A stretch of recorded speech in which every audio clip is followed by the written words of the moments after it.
Welcome back, everyone. Yes, I promised you a lot more content during the long hours of lockdown, and here we are. What a day of streaming we have ahead of us here today, because later on I'll be back with Bill Bean, and then after that I will be having the Sunday live lockdown with Joe Joseph, Scotty Lopez, and Popeye will be here as well.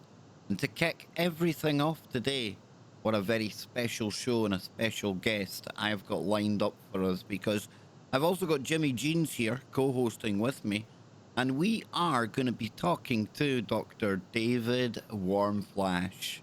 Now, the doc has been on the show with me before, but if you haven't heard of him, Dr. David Warmflash, MD, is a physician, an astrobiologist, space medicine researcher, science writer and communicator, and science lead for the US team of the Planetary Society's Phobos Living Interplanetary Flight Experiment. Now, David is, quote, the star stuff that has achieved consciousness, and I love how he puts that. Now, he's a contributor for various magazines and has written numerous articles covering a range of science topics, from the search for extraterrestrial life and space explorations to the origins of life, genetics, neuroscience, biotechnology, and the history of science. Now, he has also been looking into the emerging capabilities for human hibernation and suspended animation. David's articles have appeared in various publications, including Wired UK, Discover Magazine, Scientific American, Genetic Literacy Project, and Cricket Media. Throughout 2018, he was doing a blog post series on the emergence of ancient science for vision learning, covering thinkers from history. Now, many of these ancient pioneers of science will also make an appearance in a book that David is preparing for release and is released, and it is called Moon. Yes, an illustrated history from ancient myths to the colonies of tomorrow. And without any further ado, let's bring the guys onto the show there. And David, welcome back to the show.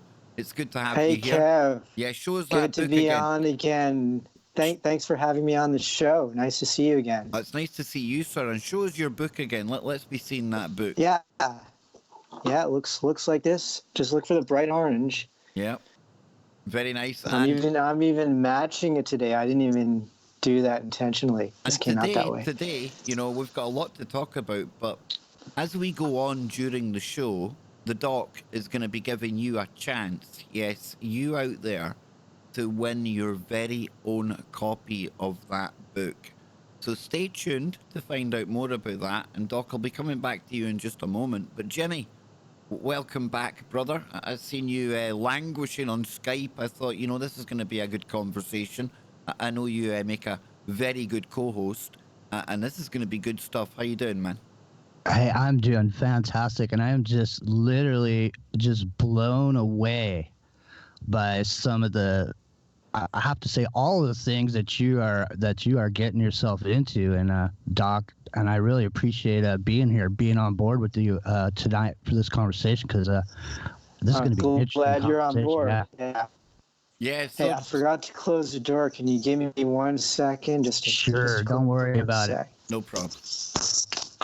Yeah, this is going to be really good because, you know, we're all in lockdown modes of various kind of degrees right now. Okay. And you could call that another... that should help. Yeah, and of course, another thing that we hear a lot about nowadays, folks, in the news is quarantine.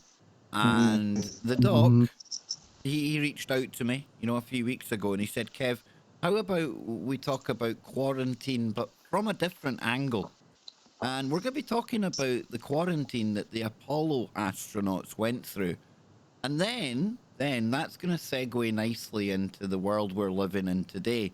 And the doc, he's also going to be telling us new information about a team that he's working with, and it relates very specifically to COVID-19. So please stay tuned for some of that.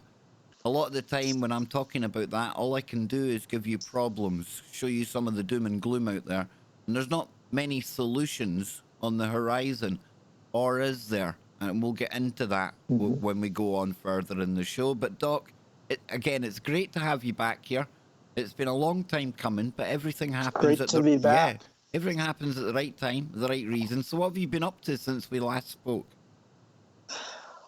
Well, I was up to the Let's Rover the Moon project, which is an Israeli group founded by the manager of the Space IL probe that tried to land on the moon in April. And we were working on that a little bit, but then the whole COVID-19 thing started, and I'm trying to help out in that area because that's an emergency right now. Yeah. So trying to organize.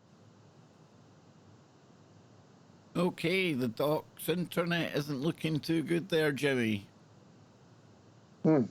You're back now, Doc. Your internet's not looking too good. It's kind of no. phasing in and out. I don't know. Are you using a phone? Oh, did you? Yeah. Do you have a Did you hear what I just said? Not well, really, it no. Won't, the laptop's old, so it won't sound good. We could try.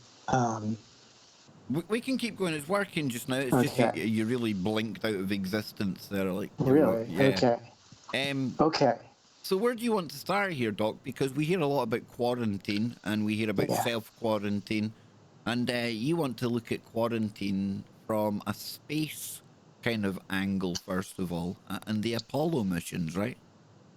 Sure. Quarantine was actually done in two directions in the Apollo era. The first idea was the direction coming back from the moon to stop possibility of back contamination, since they didn't know at first whether there would be life forms on the surface of the moon where the astronauts were landing. There wasn't a very high risk. The chances would be like 1 in billions that you would bring back something that would be harmful to humanity, either by spreading a disease or spreading something that could interfere with our ecosystem, our plants or crops or something like that. Before the first group of astronauts left on Apollo 11, Carl Sagan told the crew that just kind of gave them perspective, and the perspective was, well, the chances of anything like this happening are astronomically low. Although the consequences, if it does happen, then the consequences would be, of course, astronomically high. So just as a precaution, they quarantined crew and materials coming back from the moon for 21 days during the first 3 missions that landed humans on the moon, which were Apollo 11, Apollo 12, and Apollo 14, because Apollo 13 never got to the surface of the moon because they had the accident. And the whole thing became a lifeboat and was just a matter of getting home safely. We're actually approaching the 50th anniversary of that mission right now. But then something happened during Apollo 13 that got NASA thinking that quarantine in the other direction, from when you leave Earth to when you go out to a distant location like the moon, that should be a priority. And this came into effect just as they were easing down on the restrictions for quarantine coming back, when they got to be very confident that there's no life, at least on the surface of the moon where they were landing. You can't prove it's not deep down if you dig down into the moon. But as far as the surface goes where they would be landing, they got to be pretty confident once they had examined the samples from the different landing sites, especially from the Apollo 11 and the Apollo 12 landing site. They got to be pretty confident that there weren't any microorganisms, and they had meanwhile tested the lunar materials on a whole variety of organisms, on small organisms, on rodents, on larger animals and plants, and they determined that it's not dangerous, it's not going to cause a disease or anything. So after Apollo 14, they didn't do quarantine anymore for astronauts coming back. But by that time, they had quarantine in place for crews getting ready to go out. Because what happened on Apollo 13 was they had to switch a crew member 2 days before the launch. The command module pilot who was supposed to fly in the mission, Ken Mattingly, had to be switched out because it turned out that one member of the backup crew, so every mission would have a backup crew of 3 men that would take over in case the primary crew couldn't go. And one of the members of the backup crew, Charlie Duke, came down with rubella, when in those days was sometimes called German measles. And, well, of the 3 people on the Apollo 13 crew, the commander, Jim Lovell, the lunar module pilot, Fred Hayes, and the command module pilot, Ken Mattingly, Lovell and Hayes had rubella when they were children, so they were immune. They weren't at risk. But Mattingly had never had it, and they were concerned that if Charlie Duke has rubella, and he's been in contact with Mattingly because he's on the backup crew, well, there's a chance that Mattingly could become sick with rubella, and he would be extremely sick just at the time when the astronauts that went down to the surface of the moon would be on their way up, and they'd have to be docking the 2 spacecraft, and it could be a disaster where all 3 of them die because he'd be so sick. You know, rubella wouldn't not likely kill him, but the results of being unable to function, having high fever and other symptoms, it could kill all 3 men. And so they decided they either need to swap out the entire crew or they had to replace Mattingly, and that's what they ended up doing. They replaced Mattingly with Jack Swikert. Yeah, 'cause I remember that's quite a famous part of that movie. You know, I remember that movie about that famous mission. Yeah. And yeah, you know, it makes you you do think about that, you know, the germs that we can take into space. And like you said there, you know, the priority was to begin with, can we pick anything up from space? And I watch things like the X-37B, Doc, and it goes into near space orbit. And anytime it comes down, it looks like a scene from Wuhan, because usually when the people approach that plane, they're covered in the white suits, they've got the kind of goggles on. So is there still a worry that there might be some transfer of bacteria from the upper atmosphere just into space coming back down? I think the concern is more about dangerous chemical agents, like a lot of the stuff coming from the spacecraft. Of course, it's a kind of a secret spacecraft, so we don't know a lot about the engines, but spacecraft fuels are not benign materials. They're highly toxic, and you don't want to touch them, breathe them in. So that's the major dominating concern in the case of such a craft coming back to Earth. What's your thoughts on potential microbial life on meteors, things like that? Do you think that's a possibility out there? Oh, definitely.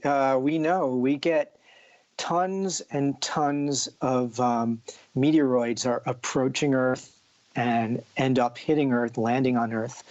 And we get them as meteorites.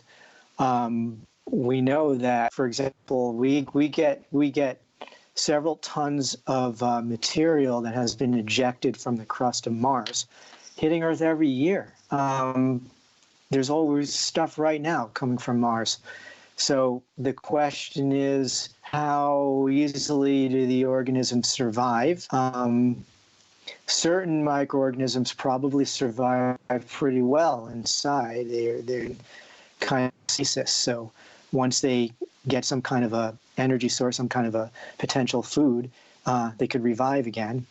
And as long as the rock is more than a few centimeters, it can protect whatever's a little bit deeper than the surface. Whatever's on the surface would die coming in through the atmosphere because it heats up so much.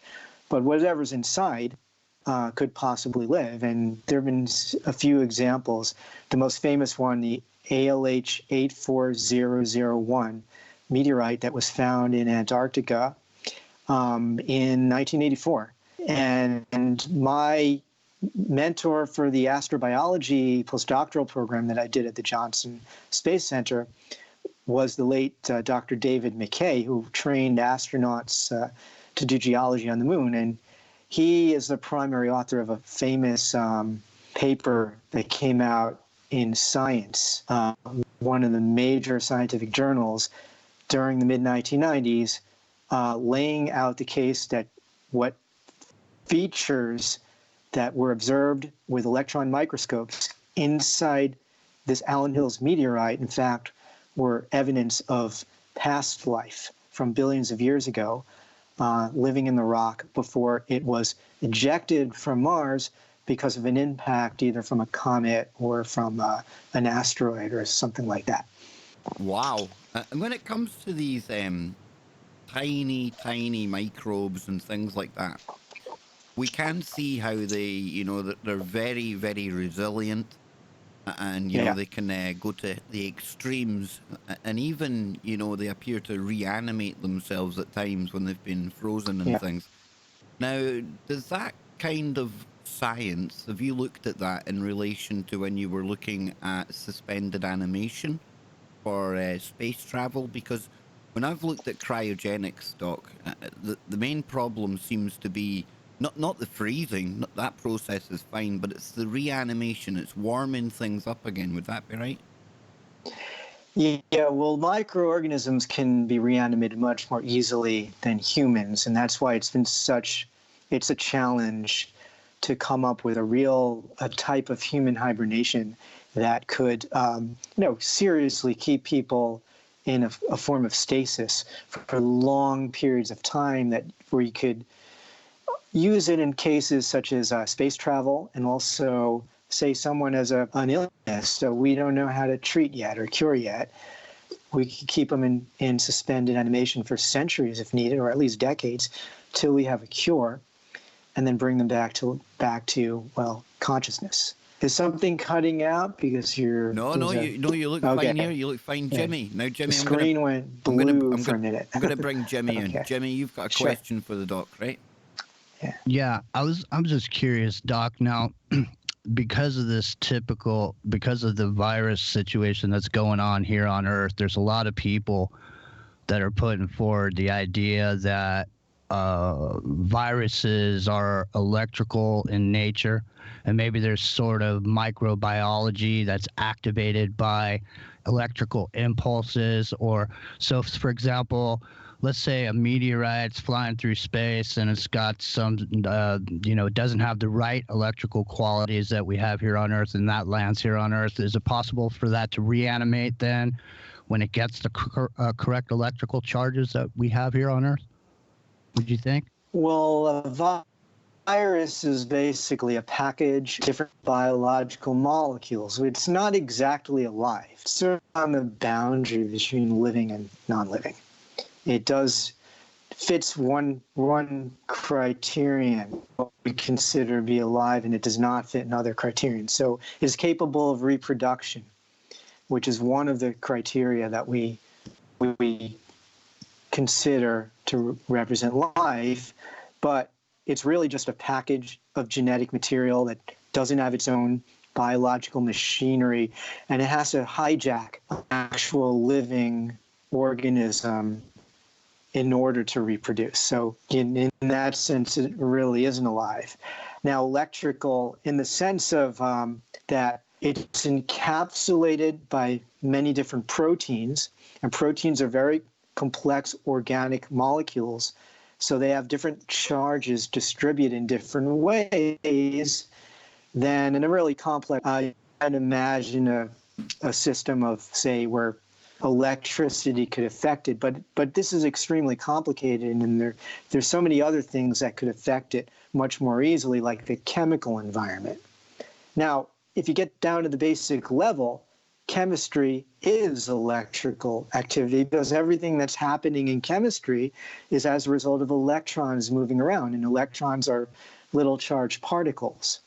But there really doesn't seem to be much in terms of electricity activating a virus. I haven't heard anything like that, because there are other things that could be. For example, give it a source of organic material that it can take over.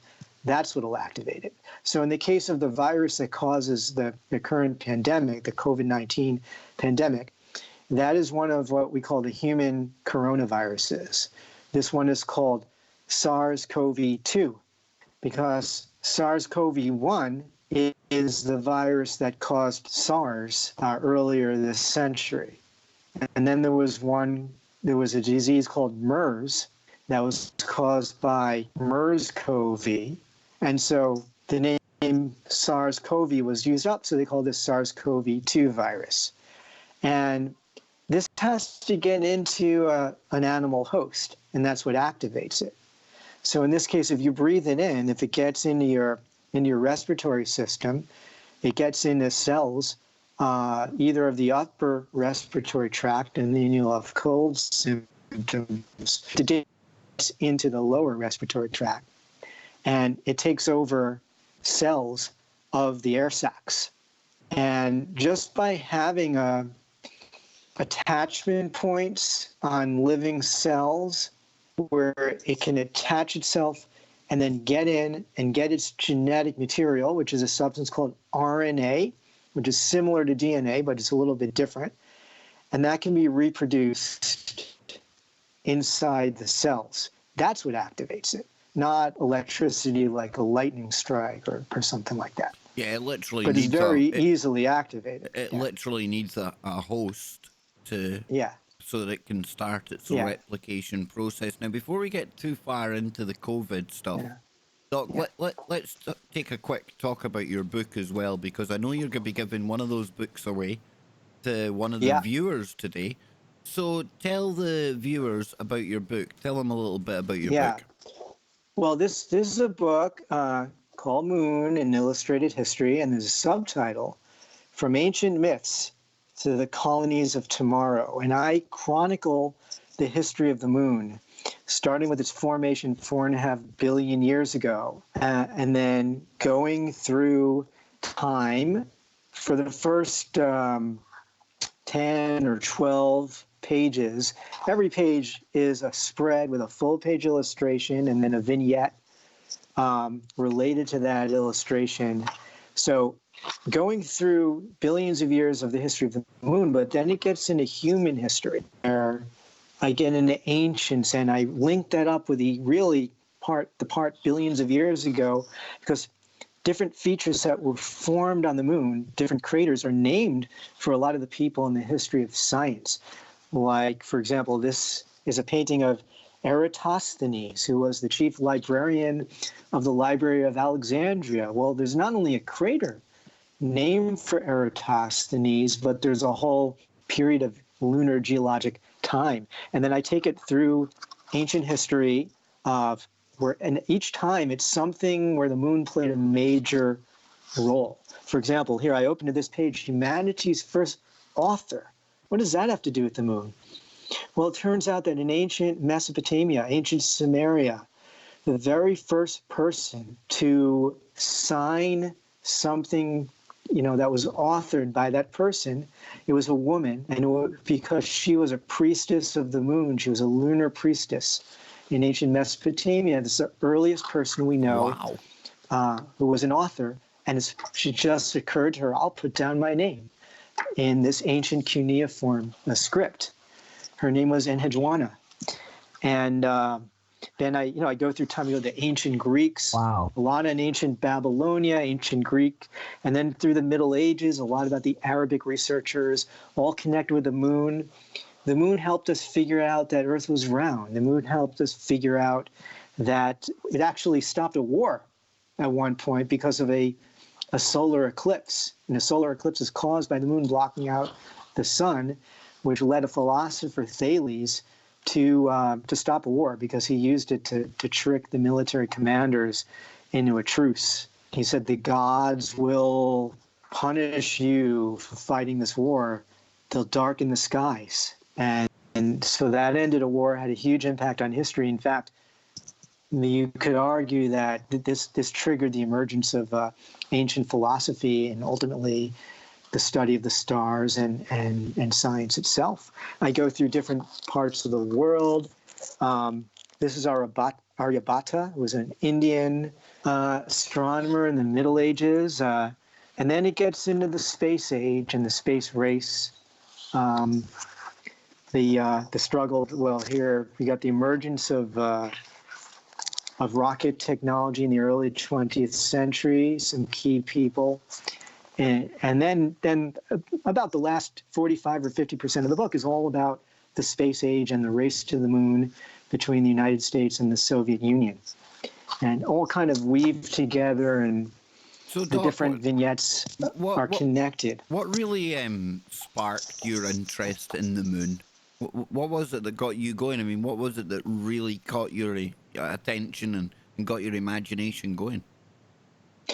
Well, first of all, it's so obvious in the sky. It's the easiest thing to spot.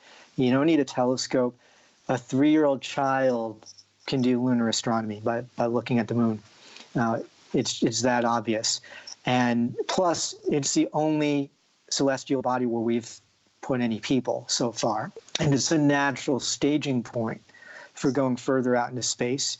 It helped Earth. There are a lot of technologies that we could develop on the moon that could solve some of our major problems, like the energy crisis.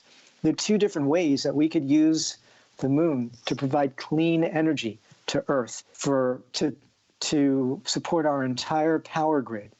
One way is by building solar power on the moon. The materials in the lunar regolith and the lunar rocks are basically made out of what you use to make photovoltaic cells, solar panels, except that they don't have to be panels on the moon because there's no weather.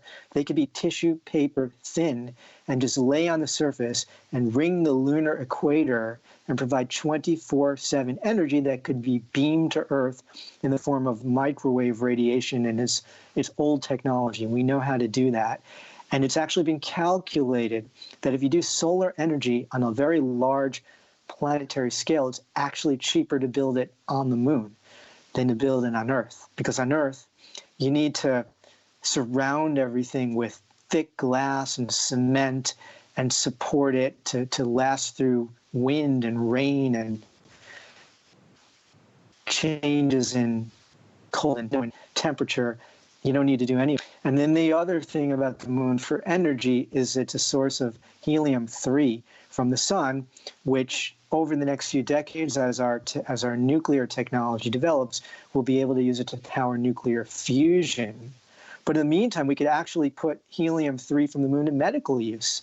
There's several medical uses, especially in terms of imaging the lungs with magnetic resonance imaging, which is not something that works well the normal way that we do MRI today. So we think about the COVID-19 and how central the lungs are to that situation. Right now, they use a technology called computed tomography, CT. Some people call that CAT scanning. Doc, I've actually got COPD, chronic obstructive pulmonary disorder, so I know exactly what you're talking about here. Yeah, and I do know they've said that it really is. It's quite difficult to get a really good look at what's going on in there. Yeah, and I've been for that CT that you're talking about. I think it's amazing what they can do. I think it's truly amazing the way that they can do what they do, even though it's not perfect. It's really where we've come. It's quite amazing. I think, Doc. The Doc's glitched out. I think, Jimmy. Yeah, it appears so. He'll be back. But what a fascinating idea about putting the panels on the moon. Yeah, and Epic Journeyman in the chat brought up the maser microwave amplification through simulated emission of radiation. So that must be how they beam it back. There he is. He's back. Here he is. All right. There's the Doc. He's back. I heard about the maser. So basically, it's radar. Radar is a technology we've had since World War II.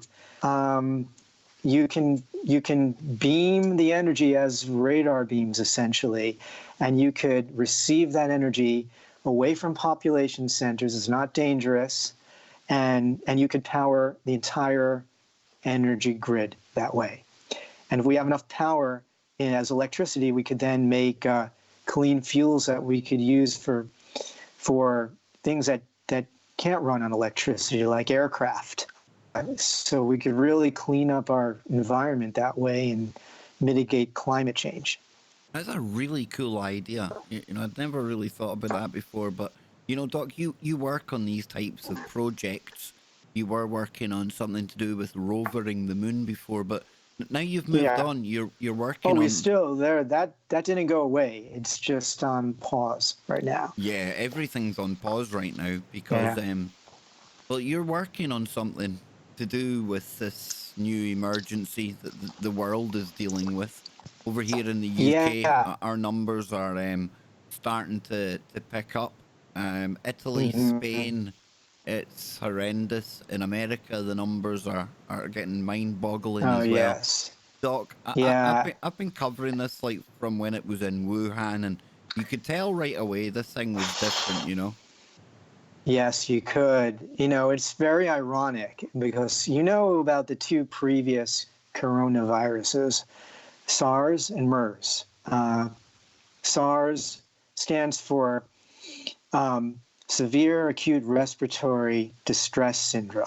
Um, so, well, that was an outbreak in 2003, I think, or 2002, the early 2000s. Had a much higher case fatality rate. The death rate. About 10% of those who got it died. And then MERS, which stands for Middle East Respiratory Syndrome, even higher, 34%. But these two viruses struck way fewer people than the current one. The current one is also a coronavirus, except that it's less, but ironically, because it's less lethal, we think that might be related to why it spreads so easily, because a lot of people are getting it and they don't have such a Oh, I think you'll be back in a second. It's just gonna kind of glitch out for a second. I think the doc's on a phone, Jimmy, so it's gonna from time to time it's gonna go a bit. There he is. He's back. He's back with us now. Doc, yeah. you got as far as MERS being 34%, and the fact that Yes, the difference here is the R naught factor. The fact that it's exactly. so transmissible, right?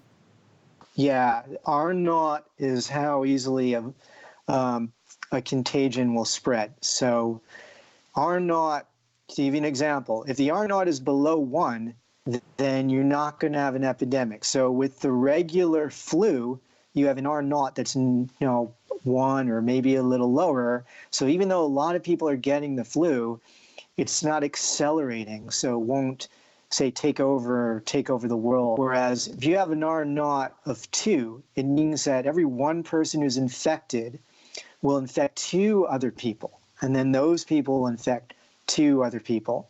To give you an example of a really severe, the worst R naught that we have is measles. Measles virus has an R naught something from 12 to as high as 20. So Wow. we don't have that. Yeah, we don't have that with measles, but we do have somewhere in the range of say the 2.5 to 5 range for these human coronaviruses, and it appears that this one is it's high enough so it's spreading, and because it doesn't emerge with full symptomatology and hospitalize most of the people who get it, it's kind of masked in a way. And Ah. A bit like the doc's internet connection today, Jimmy. A bit masked, a bit Well, no, it's stealthy. all of a sudden, yeah, all of a sudden it's getting sketchy. Must be a Yeah. lot of must be a lot of users in his You know, area. I've noticed over here as well today. In the UK, the am I internet's back? been really sketchy. So you're back, Doc. You're back. You're back. Good. Yeah, so ironically, so it's almost as if it's a trade-off, and it's a lower death rate. I don't know if this is the reason, but it helps spread it around because a lot of the people who are not sick, they can still be spreaders. They can be carriers. And how is it where you are? How's the numbers there? What's the health system? Are they coping with the numbers so far? Well, in my state of Oregon, we have somewhere around 500 cases, which is it's not one of the leading states like New York. has 50,000. Is it past that or something? It's horrible in New York right now. So we're at the lower end. We have everything. Everybody is in stay-at-home mode. That's a rule that came down from the governor, and these rules that keep everyone isolated from one another, they work. Why shouldn't they work? This is how the virus spreads around between people. So one of the silver lining in this case is we do have a way to reduce the R0, and that's staying away from one another, this social isolation. So if we had, say, a cholera epidemic, when we can't do that because then the cholera is in the water. So people drank that, and isolation doesn't work in that case. But here, it's the people, say, spitting out droplets, and the droplets they could land on fomites surfaces. You touch your T-zone, your mouth, nose, eyes area. Whereas, we could imagine worse scenarios. But if we don't take it seriously, it'll spread around like crazy. And that's happened in certain areas of the United States. And it's all different because the different governors are following different sets of rules. And there's a lot of politics that gets involved in it because some of the governors are not taking it seriously, possibly for political reasons, with the idea of spreading, of minimizing the situation. No, it's I agree with you. It's horrendous. In fact, it's disgusting. Yeah. Anyone using this to play politics, Yeah. And over here, the thing for me, Doc, is the minute that left China and it started, moving around the world, already at that point, once it's in the door and it's got an R0 factor where it is spreading the way it is, the quicker you can socially distance people, the better. And we were kind of really slow to get going over here. And because of that, now we're playing catch up. And I think we've been advised, I think it's 12 weeks we're looking at indoors. Mm-hmm. The Prime Minister gave us a telling off because a lot of people out there, Doc, they just, for whatever reason, they just don't heed the advice. And it's so critical, or you're just giving the government even more reason to come down with even harsher lockdowns, right? Yeah, later. Yeah, if you don't do it now, it'll be worse later. Exactly. There was a science fiction program that was on in America. I don't know if it was on the UK. It was called The Last Ship. Yep. A few years ago. Yep, brilliant show. Much worse virus. Yeah. So, I actually wrote a couple little essays on, say, the reality of that situation. Could we ever have a situation like that? But this is worse enough. That one on that program, it was almost like a sort of a combination between the Ebola disease, where it's a hemorrhagic disease where your blood cells are breaking open, and these kinds of respiratory diseases where it travels in the air. You do not want those two things to combine, and that's what they imagined in that TV show, which I think was based on a book. But the way that these viruses work, it's not thought that those two characteristics would combine. And it's actually not to the advantage of the virus to kill too many people, because the virus wants to just keep reproducing. And if you kill all your hosts, you can't reproduce. So it actually works better from the standpoint of the virus just to kill a few people, but mostly to just kind of, regenerate inside people and Doc, get them a little bit sick. For something that's not alive, that's a degree of intelligence that a lot of humans don't have. Mm-hmm. Yeah.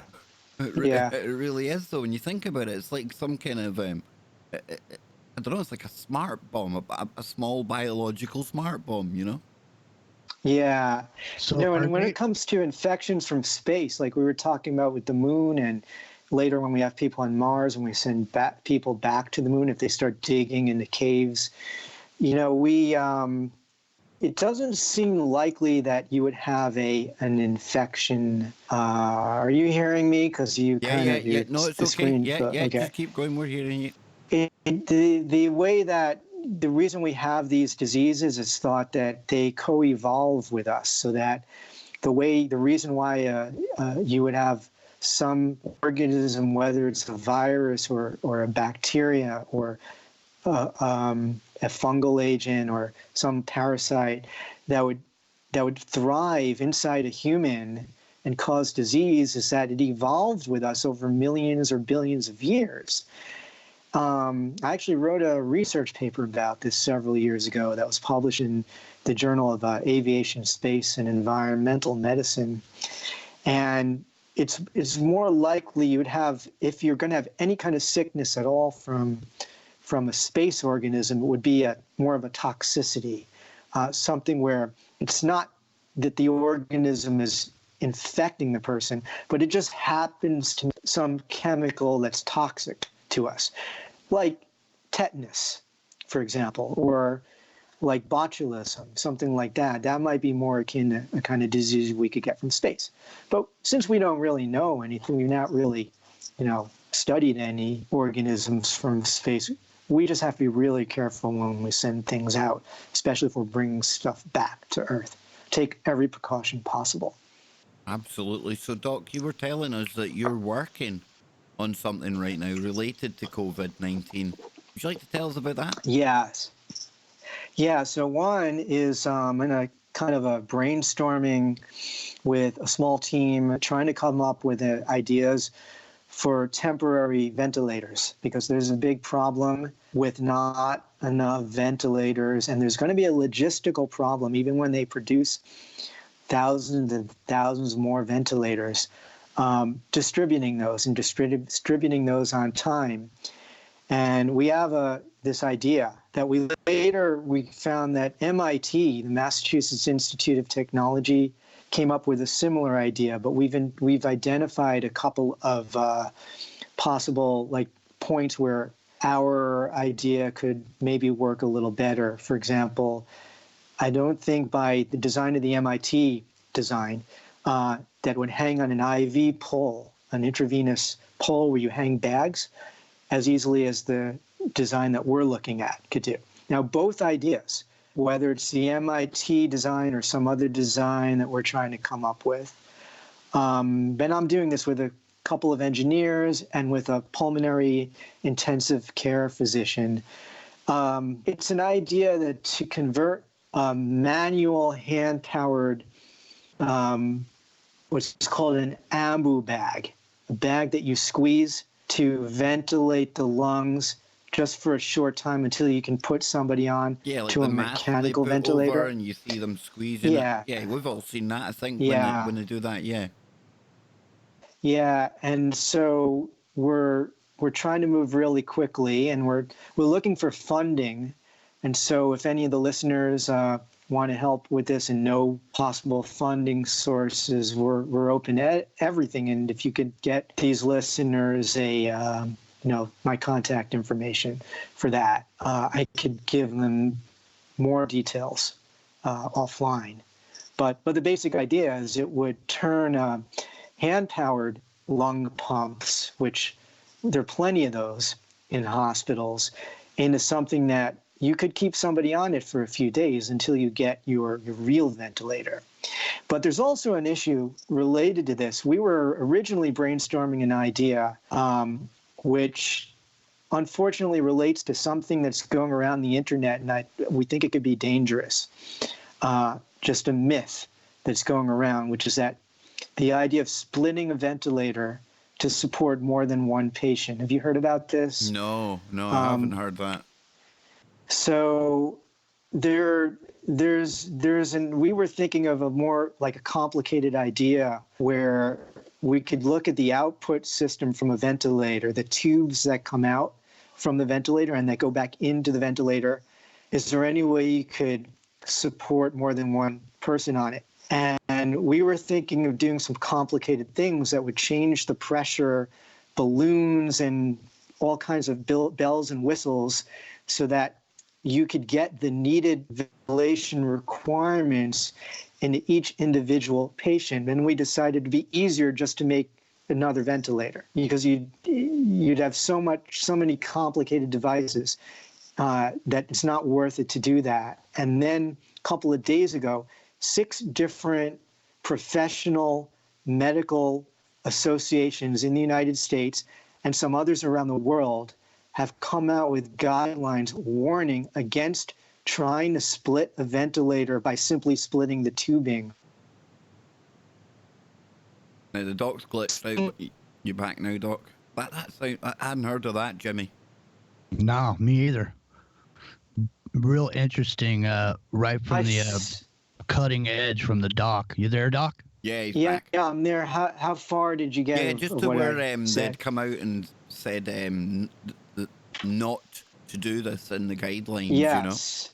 Yes, like the Association of Critical Care Physicians have said, don't do this. Now, critical care physicians, they know not to do this. Now, the reason, if I can say it in a very simple way, lungs are like balloons, and you can have a stretchier balloon and you can have a more rigid balloon.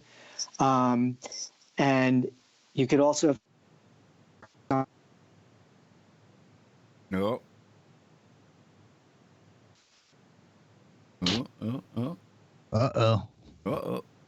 Frozen in time. Yes. The quantum mechanic. The quantum doc. I know. What? Hey, so... yeah, he's back. He's back. There he is, man. He's living long. He's prospering. He's coming through. Yeah. There he is. There he is.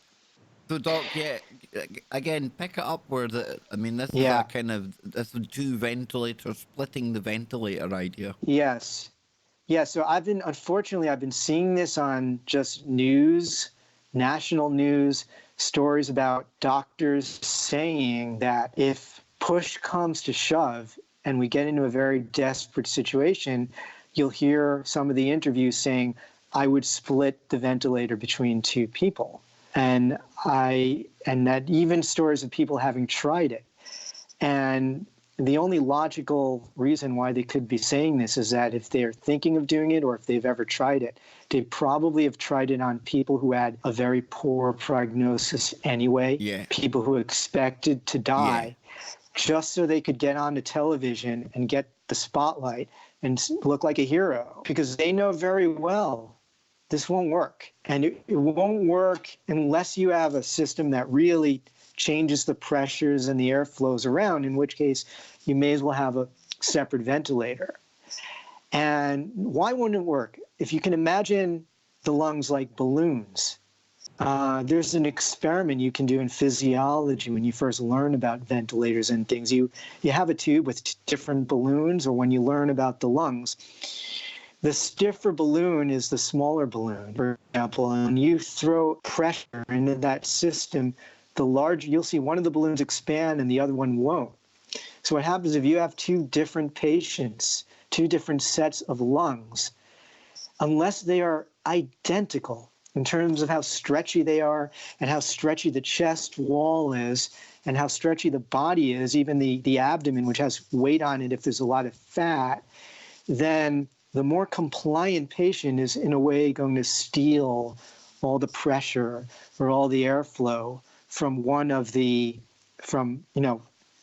from that one ventilator. Wow. So it's not a very good strategy, and you can you could be, rather than trying to help an additional patient, you could be killing both because of that. So there's warnings about this among the professional medical organizations. And intensive care physicians know why this wouldn't work. But I'm not sure that if you have, say, a lot of people from different specialties, whether it's somebody in general medicine or somebody in obstetrics or somebody in some other area, in a community hospital somewhere might just hear this. I don't think there's such a chance that they would try this out, but I think there's more of a risk that maybe there'll be a lot of misinformation in the public. And then if the hospital is overwhelmed, hearing on the news that families of a patient might start demanding, but I heard on the news that they could just split the tubing. And, it's not just as simple as splitting the tubing. There's actually 2 sets of tubing. There's tubing coming back with the exhalation, which has to go through special filters so that you don't aerosolize the virus and spread it all over the hospital and get your entire medical staff sick. There's so many considerations. And you also, in an intensive care unit, you need all kinds of monitoring equipment around the patient.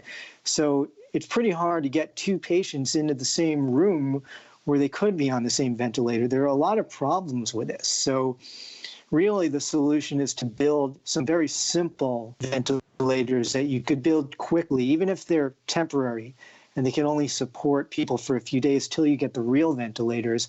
That's a better way to go. And the small group that I'm working with is trying to develop a rapid idea.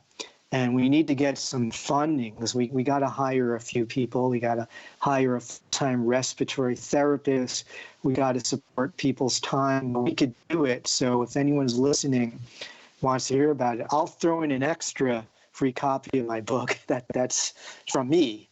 The publisher's free copy will be for the sake of this show. If anyone retweets any of the promotional material for the episode, you'll be on the list to get that book if you are in the UK or the United States, or no further away from the US than the UK, unfortunately. But there are a lot of things we can do. And then the other project that I'm involved with is a little more of a sophisticated project. Now, Doc, before you go there, with a group, before you go there, somebody says, ask the Doc about high flow oxygen transmission devices. We're using them in lieu of lack of vents, CPACs on our floors. That must be somebody that works in a hospital, Yeah, it sounds like someone who really knows what she or he is talking about, because this is exactly up in the discussion. There are different ways that you can power ventilation. You can squeeze it with your hand, but then you would need to have somebody doing this all day. And it has to be something where you could attach a filter on the outflow to prevent aerosolizing the virus. But you also, because of what's happening with the patients, they're getting something called ARDS, acute respiratory distress syndrome, or adult respiratory distress syndrome, where in order to have the best result, you want to have positive pressure throughout the entire breathing cycle. So even though you want the pressure higher during inspiration, you also want the pressure higher than normal while they're expiring the air. And that's called PEEP, peak end expiratory pressure. It's similar to CPAP for people who have CPAP machines, except that this is going in through a tube that goes all the way down into a throat, what's called an endotracheal tube. And there are a few different reasons why that has to go down through an endotracheal tube. One reason being that it's harder to spread the virus out into the air that way. We want everything down into to the throat. But we also have the people on these machines, they are essentially put into a kind of a coma, most of them. They have their muscles paralyzed on purpose, and they're sedated, so that the machine is just basically controlling their breathing for them, which is different from how the ventilation is sometimes done, where they do some of their own breathing in more of a general medical situation. Now that has there's advantages and disadvantages to that when it terms of designing a ventilator. One of the advantages is that it actually simplifies the ventilator design, because you don't need to make use of all the different bells and whistles of some of the more expensive and modern ventilators. All you need to do is just keep pressure in there. Now, you talked about the oxygen inflow. That's coming in under pressure, and that oxygen coming in, since it's coming in from a pressurized tank, can actually supply some of the pressure that you need. Which also raises a point, could you have a ventilator that works completely on pressure without any kind of a motor? And that's possible too, a gas-powered ventilator. And this might be a way to have a simplified kind of ventilator. We're looking at that too, where not only would you have pressurized oxygen coming in, but you can also have pressurized mixed air coming in just to supply the pressure to keep everything running. Absolutely fantastic. Jimmy, I mean, I told you the doc was very, very knowledgeable, right? But I mean, we've got people in the chat room working on the front line against us. I take my hat off to all of you. You know, I think we dedicate this show to anyone out there that's working to fight this right now. But any thoughts on what the doc is saying there, Jimmy? Yeah, I mean, it's just like we were saying earlier. I mean, you're hearing cutting edge information right in the midst of what's going on, and I think that's really cool. You know, there's been, since this whole thing has started, there's been a lot of people in the media that are covering these issues, and you've seen this sort of development of these armchair microbiologists, you know, that have a little bit of information, but it's enough information to make them dangerous in the sense that they're talking about things outside of whatever this particular subject matter is. They have no idea about what's really going on. What could you say about the potential? I mean, this lockdown originally started to 2 weeks, and now it's sort of migrated out. Looks like a longer period of time. Would you say they're trying to encapsulate the second phase of the infection? Is this potentially, is this the herald phase, and then later on we're going to see a more intense phase coming forward? Well, they're trying to encapsulate it, and but it's not a hermetic seal. That's the problem. That's why you see, even though you start on the lockdown, you still see the cases rising in each area, because people, first of all, there's what's called the I'm drawing a blank. It's called the SI, the something interval, but what it means is that how long it takes after you're infected before your symptoms start popping up and you infect. The serial interval is what it's called. And so there's a delay on that. So it's sort of like, if you look at it, it's like you're looking back in time. Like when you look at a star that's hundreds of light years, you're looking at the situation, how it was hundreds of years ago. But it's the same thing. If you look back at what the spread of the disease now, you're looking at what was the situation a couple of weeks ago in terms of everybody being in contact with one another.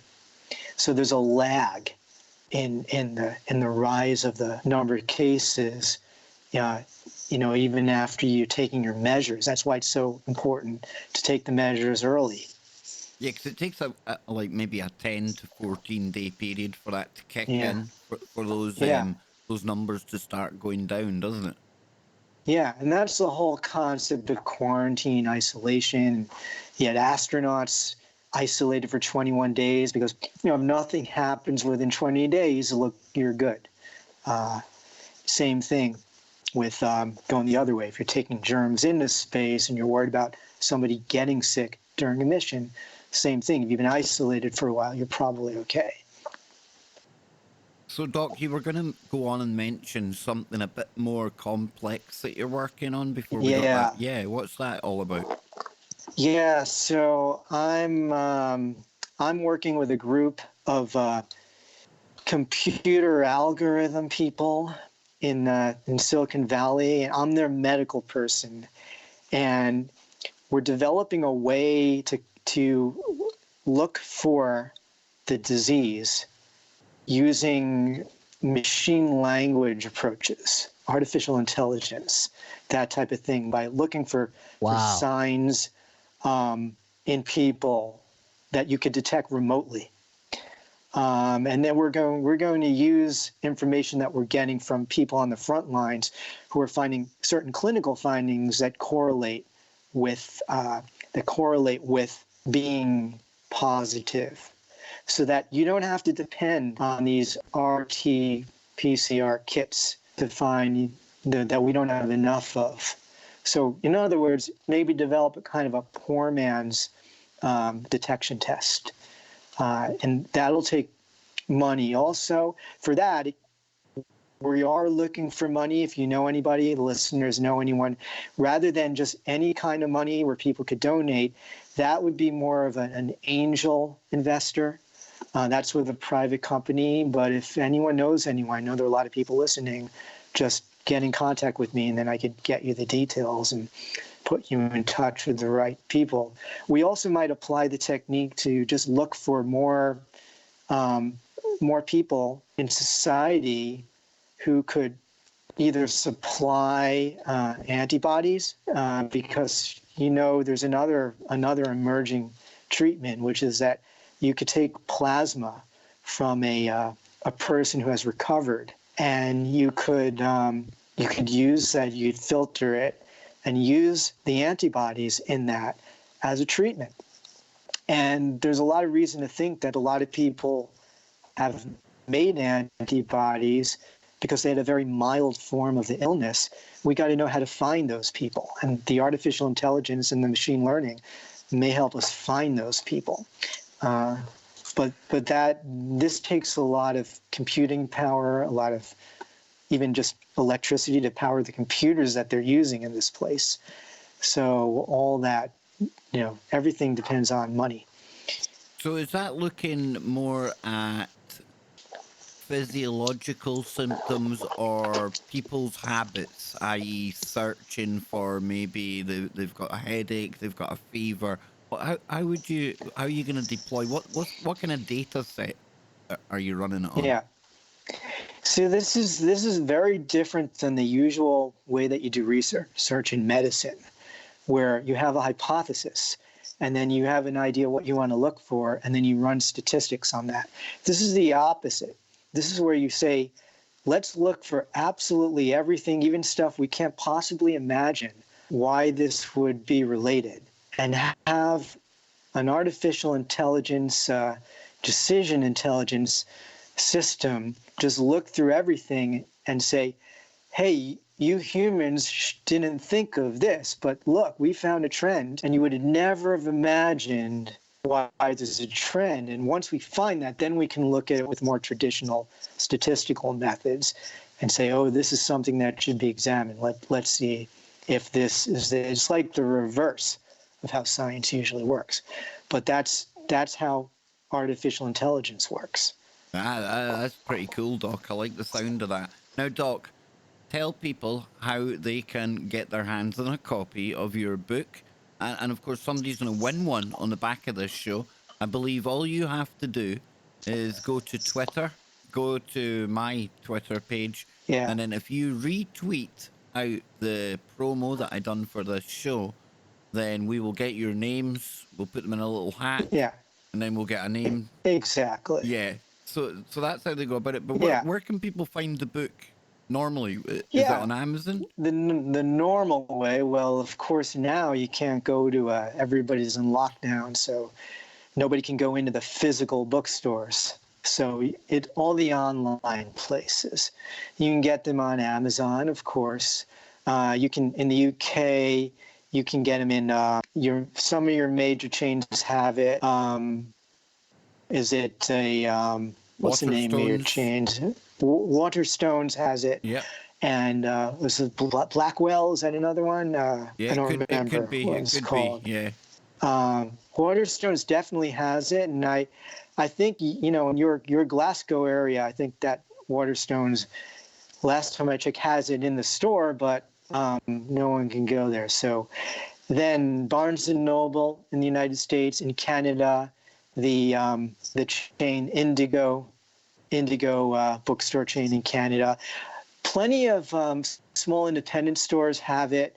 People don't usually go to those independent stores online, but you could look there if you want to support your independent stores.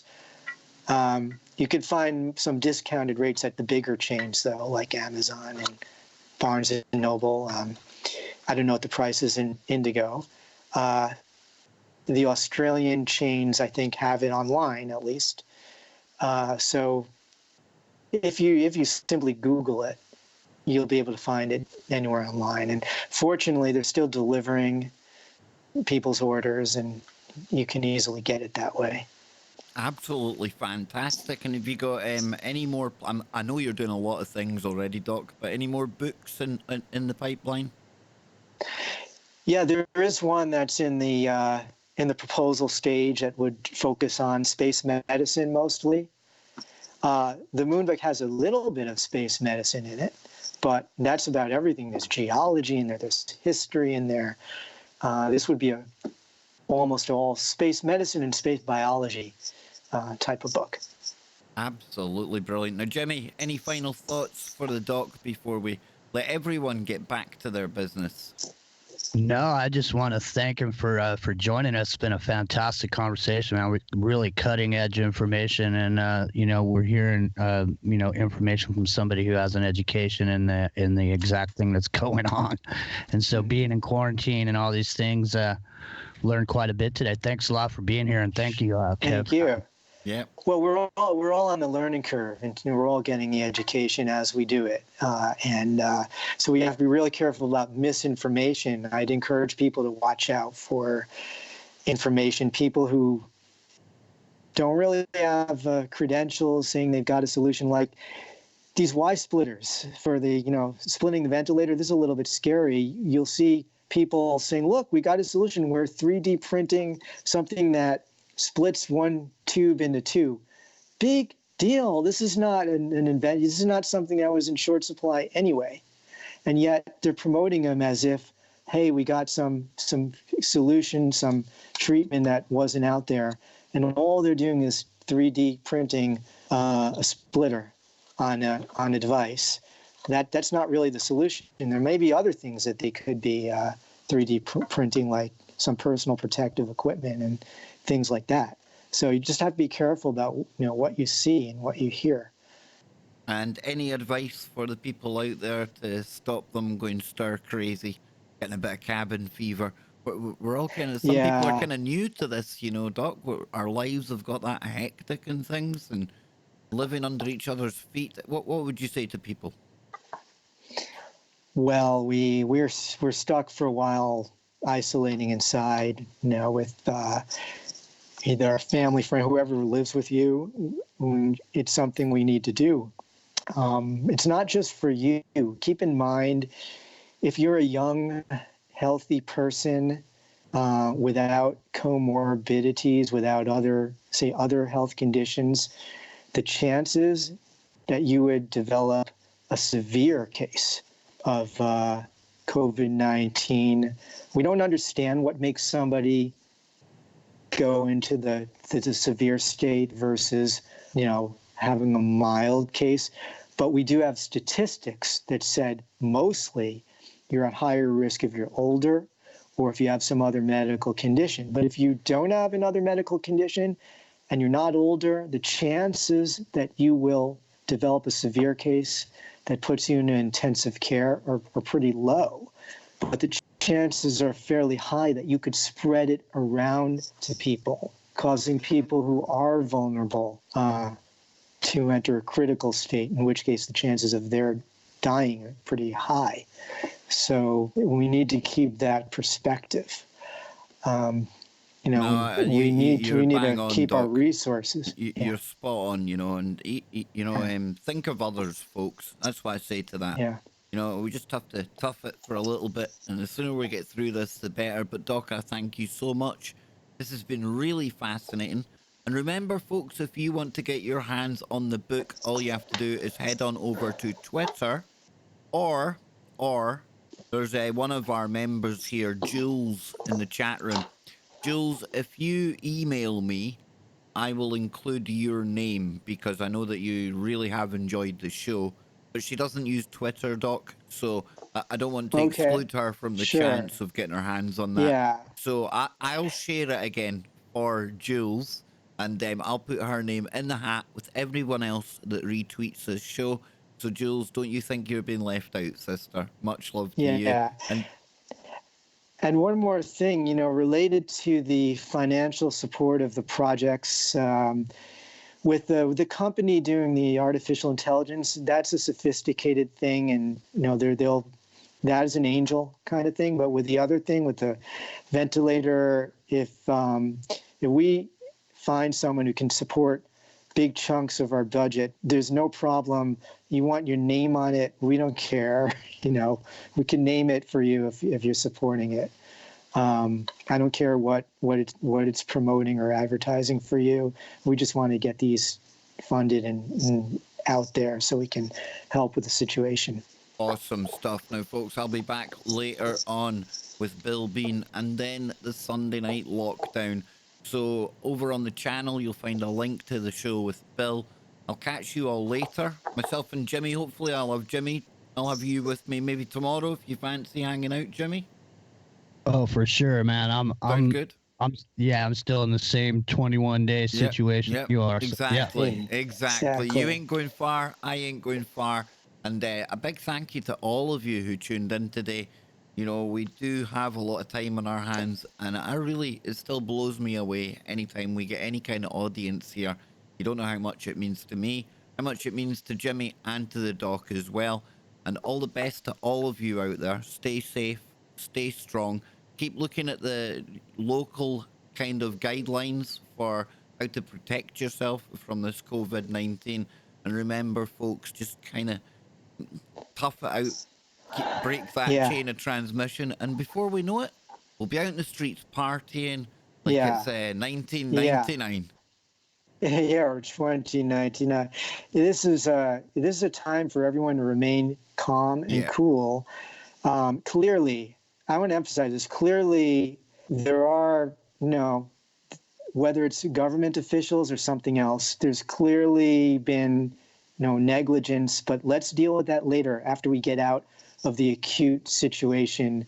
I'm sure there will be people whose behavior will have to be dealt with, but let's not do that now. Exactly. Let's not argue about how we got onto the train track. Let's just get off it first.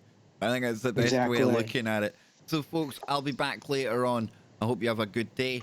Until then, keep it real and stay safe, ladies and gentlemen. Live long and prosper. Absolutely. Absolutely. We're out of here, folks.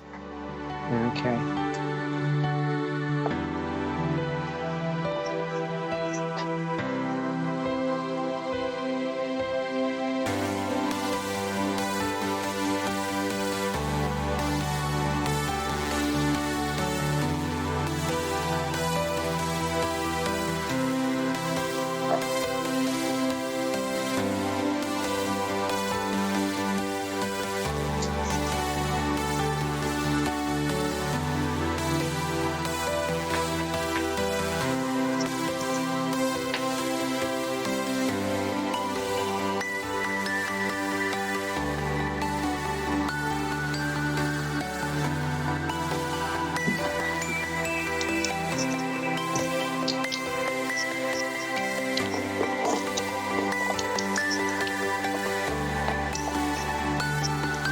Okay.